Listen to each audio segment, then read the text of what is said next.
జగన్ పర్యటన సందర్భంగా వైసీపీ కార్యకర్తలు ప్రవర్తించిన తీరును తెలుగుదేశం నేత కాల్వ శ్రీనివాసులు తీవ్రంగా తప్పుపట్టారు. పోలీసులపై వైసీపీ నాయకులు రాళ్లదాడి చేయటాన్ని ఆయన ఖండించారు. కూటమి ప్రభుత్వం హత్యా రాజకీయాలను ఎట్టి పరిస్థితుల్లో సహించబోదని కాల్వ శ్రీనివాసులు అన్నారు. అనంతపురం జిల్లాలోనే అనేక దుర్మార్గాలు, దౌర్జన్యాలు వైసీపీ పాలనలో మనం కల్లారా చూసాం.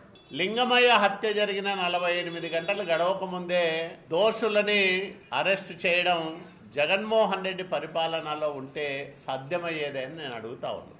చేయనిచ్చే వాళ్ళ అధికార పార్టీ నాయకులని నేను అడుగుతా ఉన్నాను.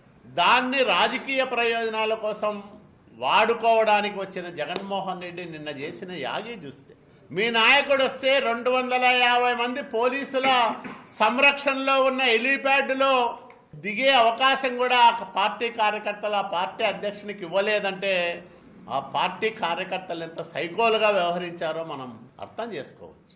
అంతమంది పోలీసులున్న పోలీసుల మీద రాళ్లదాడి చేశారు వైసీపీ కార్యకర్తలు అని చెప్తా ఉన్నారు. అక్కడ ఒక బీసీ పోలీసు సబ్ ఇన్స్పెక్టర్ విధులు నిర్వహిస్తూ ఉన్నాడు, సుధాకర్ యాదవ్. ఎంత దారుణంగా ఒక బీసీ పోలీస్ అధికారి పైన అతను మాట్లాడాడంటే బీసీలమందరం కూడా తీవ్రంగా బాధపడుతున్నాం ఈరోజు.